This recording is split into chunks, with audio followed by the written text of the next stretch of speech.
నువ్వు అలాగే అంటావులేరా. ఎందుకంటే శత్రువుకు అన్యాయం జరిగినా బాధపడేంత మంచి మనసున్నవాడివి నువ్వు. కానీ ఆవిడగా నేను అర్థం చేసుకుందా, నీ మనసును అర్థం చేసుకుని నడుచుకుందా? ఎన్నెన్ని మాటలందిరా. అర్చన, నువ్వేంటమ్మా ఏం మాట్లాడకుండా సైలెంట్గా ఉన్నావు? అంత పెద్ద గొడవ జరిగింది. రామ్మ, వెళ్ళి ఓసారి పలకరించొద్దాం, బాగుండదు. మనం అక్కడికి వెళ్ళడం ఏంటి మావయ్య? అక్కడ మనకేం పని? అదేమిటమ్మా అలా మాట్లాడతావు? వాళ్ళేమన్నా పరాయి వాళ్ళ? ఆ అమ్మాయి నీ చెల్లెలే కదా. అవమానం జరిగింది నీ కుటుంబానికేనమ్మా. అది నా కుటుంబం ఏంటి మావయ్య? నాకు చెల్లెలు లేదు, కుటుంబం లేదు. నాకు నా అనేవాళ్ళు మీరే. నా కుటుంబం ఇదే. చాలే ఊరుకో అర్చన. నువ్వెంత వద్దనుకున్నా ఎంత కాదనుకున్నా నీకు మీ అమ్మా నాన్న చెల్లెళ్ళంటే ప్రేమ అపేక్షలు లేవు. మనసు లేదు, ప్రేమ లేదు. ఇక మీరు ఆ విషయం వదిలేయండి. అర్చన, చాలా తప్పుగా మాట్లాడుతున్నావు. ఇలాంటి పరిస్థితుల్లో నువ్వు అక్కడికి వెళ్ళి వాళ్ళకు ఓదార్పుగా ఓ 4 మాటలు మాట్లాడితే చాలా బాగుంటుంది. ఇప్పుడు మనం అక్కడికి వెళ్తే తప్పవుతుంది. మీకు మా అమ్మ గురించి తెలీదు, నాకు బాగా తెలుసు. ఇప్పుడు అక్కడికి వెళ్తే చూసారా, మేం చెప్పిందే కరెక్ట్ అయిందని ఎత్తి చూపించి మాటలనడానికి వచ్చారా అని మనల్ని తిట్టిపోస్తుంది. మళ్ళీ అక్కడికెళ్ళి అవమానపడి రావాల్సి వస్తుంది. ఇది మనకు అవసరమా? అర్చన, అవునరా, అర్చన చెప్పేది కూడా నిజమే. ఆవిడ అలాంటిదే. ఆవిడ గారు కూడా నాకు బాగా తెలుసు.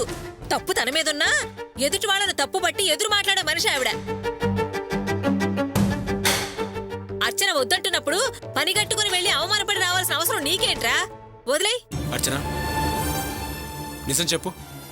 నీకు మీ అమ్మ వాళ్ళని చూడాలని లేదు, వాళ్లతో మాట్లాడాలని లేదు, నీ మనసులో బాధ లేదు? లేదు. అయినా ఇప్పుడు సమస్య తీరిపోయి ఉంటుందిలే. ఇంకా ఆరాటపడ్డానికి ఏముంది?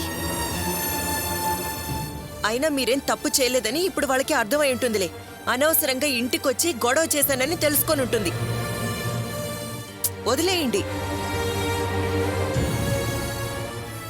ఏంట్రాణి, కాలేజ్కి టైం అయింది కదా, ఇంకా బయలుదేరలేదా?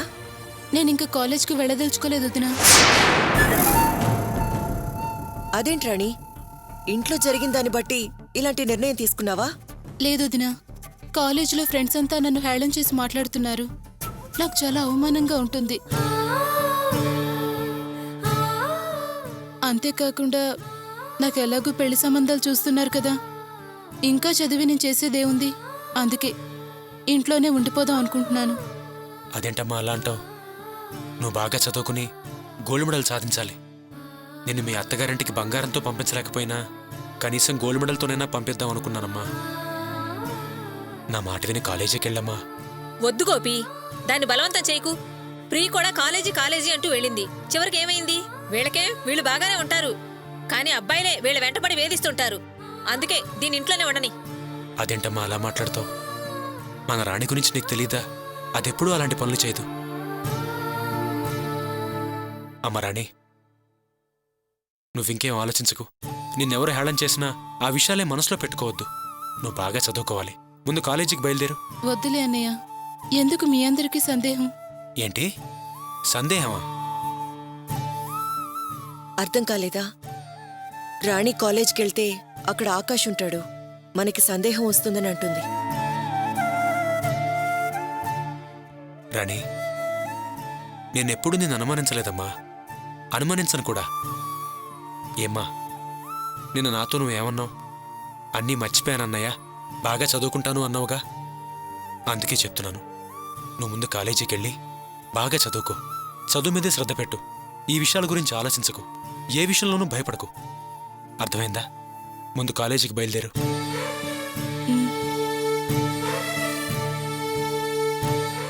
గోపి, ఇలాంటివన్నీ వింటుంటే నాకు భయంగా ఉందిరా. నువ్వు ఆ రంగరాజు గారిని కలిసి ఆ సంబంధం ఏమైందో తెలుసుకో. దీని పెళ్లి తొందరగా అయిపోతే నా మనసు ప్రశాంతంగా ఉంటుంది. అలాగే అమ్మా, నేను ఈరోజే వెళ్ళి రంగరాజు గారితో మాట్లాడతాను. అర్చన, పద.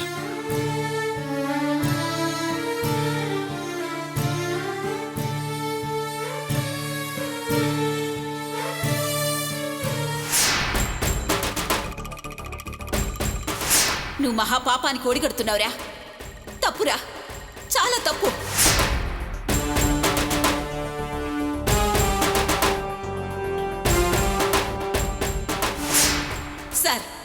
ఇదేంటి సార్ టెస్ట్కి పంపాల్సిన అవసరం లేదు. ఆ అమ్మాయి కడుపులో పెరిగే బిడ్డకి తండ్రి వీడే.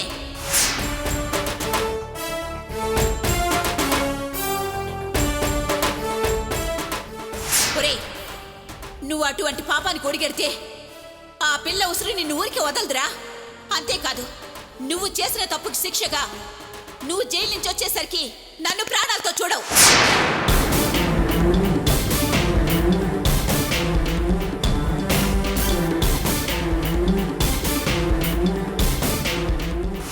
నన్నే కాదురా, నీ చెల్లెల్ని కూడా ప్రాణాలతో చూడలేవురా.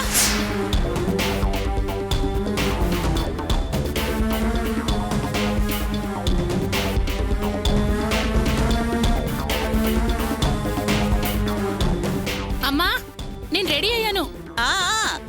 నేను కూడా రెడీ అనే.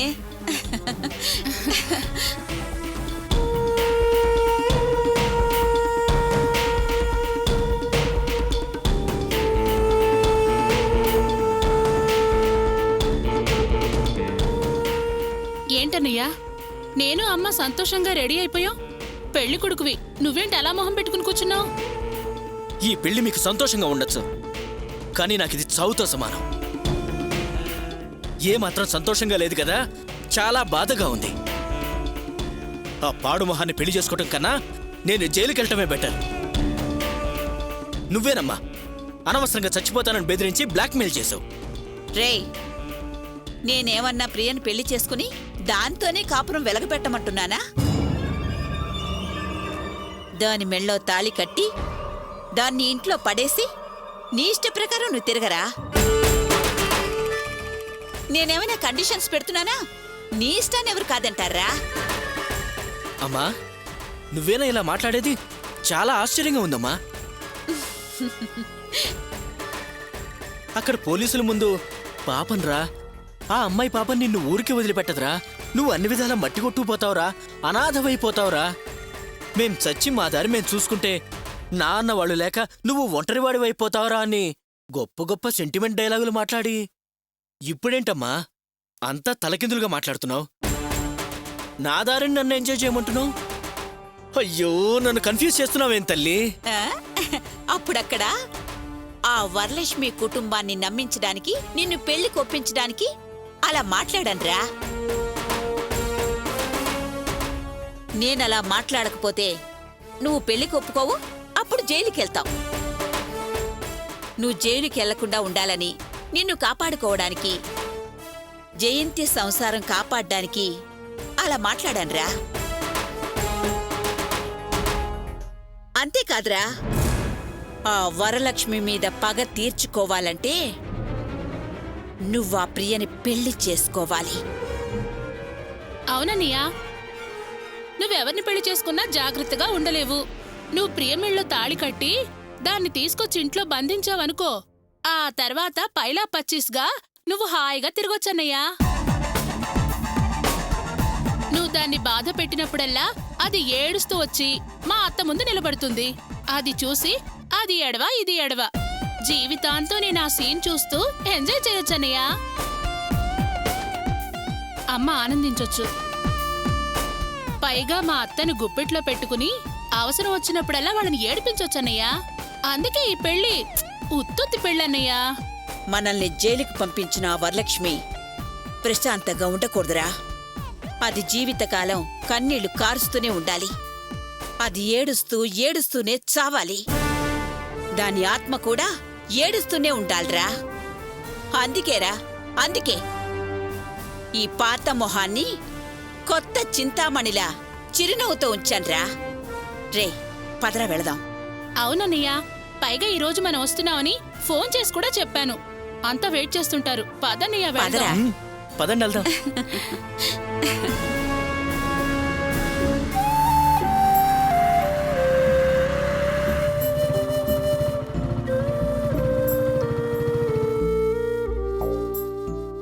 అమ్మా రాణి, ఒక్క నిమిషం. నువ్వు వేరే ఆలోచనలేం పెట్టుకోవద్దు. బాగా చదువుకో. అలాగే అన్నయ్య. నువ్వు ఫస్ట్లో పాస్ అయ్యి మంచి ఉద్యోగం సంపాదించాలి. అదే నా కోరిక. అర్థమైందా? అర్థమైంది. జాగ్రత్త అమ్మా.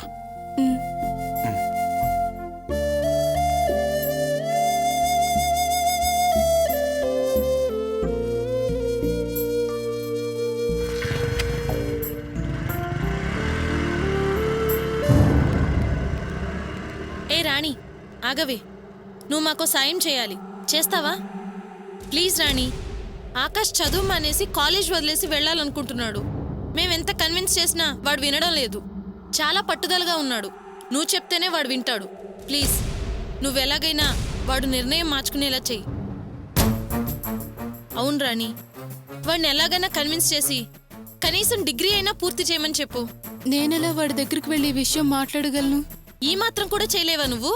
వాడు నీకోసమే చదువు మానేసి వెళ్తున్నాడే. వాడు డిస్కంటిన్యూ చేస్తే వాడి ఫ్యూచరే స్పాయిల్ అవుతుంది. మేము నిన్నేమైనా వాడిని ప్రేమించమంటున్నావా, ఐ లవ్ యూ చెప్పమంటున్నావా? వాడి ఫ్యూచర్ పాడవకుండా కాపాడమంటున్నావు. ఈ మాత్రం కూడా సాయం చేయలేవా నువ్వు? ఇది కూడా చేయలేకపోతే నీ అంత సెల్ఫిష్ ఇంకెవరూ ఉండరు. నిన్ను ఫ్రెండ్ అని చెప్పుకోవడానికి కూడా సిగ్గుపడతాం, బాధపడతాం. ఛా, పదవే.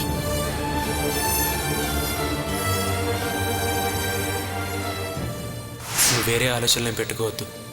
బాగా చదువుకో. నువ్వు ఫస్ట్లో పాస్ అయ్యి మంచి ఉద్యోగం సంపాదించాలి. అదే నా కోరిక. అర్థమైందా?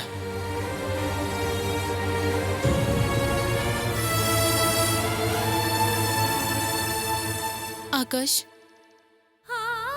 చదువు డిస్కంటిన్యూ చేసి కాలేజ్ వదిలి వెళ్దాం అనుకుంటున్నావట? అవును. చదువు పూర్తి చేయాలని లేదా? నేనెవరి కోసం చదవాలి? ఏంటి ఆకాష్ నువ్వు మాట్లాడేది? నువ్వు ఐఏఎస్ కావాలన్న కోరికకి ఆటంకం కలిగింది. కనీసం డిగ్రీ అయినా పూర్తి చేయవా? మంచి ఉద్యోగం సంపాదించుకోవా? డిగ్రీ, ఉద్యోగం ఇవేమీ నాకు అక్కర్లేదు. నువ్వు లేని జీవితానికి అవేమీ వద్దు. ఉద్యోగం, డబ్బు, ఆస్తి, అంతస్తు ఇవేమీ మనిషికి సంతోషాన్ని ఇవ్వవు. నిజంగా నేను నిన్ను చూడకుండా వెళ్ళటమే మంచిదనుకున్నాను. నా బ్యాడ్ లక్, నిన్ను చూడాల్సి వచ్చింది. ప్రమాణ పూర్తిగా చెప్తున్నాను, ఇంకెప్పుడు నేను నిన్ను ఇబ్బంది పెట్టను. నువ్వు నీకు మీ అన్నయ్య ముఖ్యం అన్న విషయం నేను మర్చిపోలేదు. కానీ నాకు నువ్వే ముఖ్యం, నువ్వే ప్రాణం అని ఎంత చెప్పినా నువ్వు అర్థం చేసుకోవడం లేదు. అందుకే నేను నిన్ను ఇబ్బంది పెట్టదలుచుకోలేదు. నేను ఇక్కడే ఉంటే నువ్వు నాకు జ్ఞాపకం వస్తూనే ఉంటావు. నువ్వు నాకు దక్కలేదన్న బాధ ఎక్కువ అవుతూ ఉంటుంది. అందుకే నువ్వు చదివే ఈ కాలేజ్ వదిలి దూరంగా వెళ్ళిపోవాలనుకుంటున్నాను. ఇక నీ జీవితంలోకి రాను. అసలు నేను నీకు కనిపించను. ప్లీజ్ ఆకాష్, అలా మాట్లాడి నా మనసు నొప్పించుకో. నా మీద కోపం ఉంటే ఎన్ని మాటలైనాను నేను ఓర్చుకుంటాను, అస్సలు బాధపడను. కానీ నువ్విలా జీవితం మీద విరక్తి కలిగిందని మాత్రం మాట్లాడుకో. అది నేను భరించలేను ఆకాష్. నీ భవిష్యత్తు పాడైపోతే మీ అమ్మా నాన్న ఎంత బాధపడతారు ఒక్కసారి ఆలోచించు. వాళ్ళు తట్టుకోలేరు ఆకాష్. నీకు ఆ విషయంలో బాధ లేదు. నువ్వు నా గురించి ఆలోచించి బాధపడకు. నీ చదువు నువ్వు చదువుకో. నా దారి నేను వెళ్తాను. నా దారికి నువ్వు అడ్డు రాకు. నీ జీవితానికి నేను అడ్డు రాను.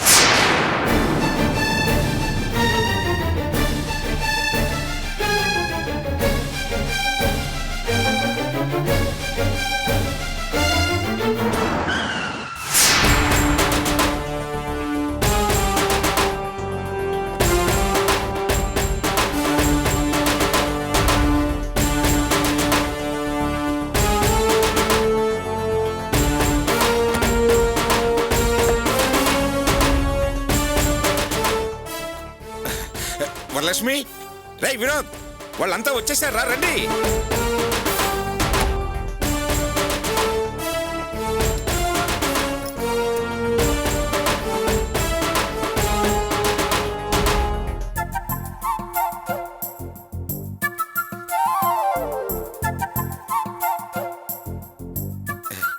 ఏంటి అక్కడే నిలబడిపోయారు?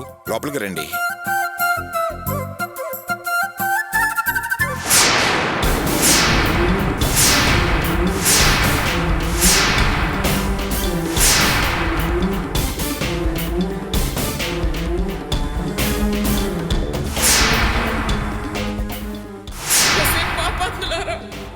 మీరందరూ కలిసి నా కుటుంబాన్ని నాశనం చేశారు కదే. మీరు అసలు ఆడవాళ్ళేనా? మీరు బాగుపడరే, నా ఉసురు తగిలి సర్వనాశనం అయిపోతారు.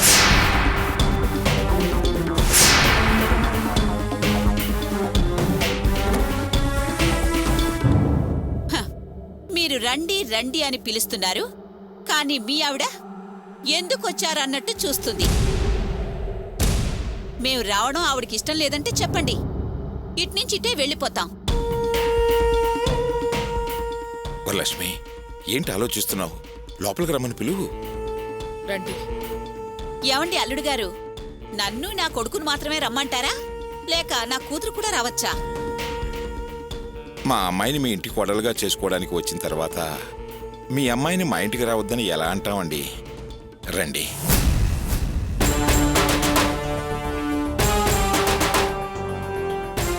రండి.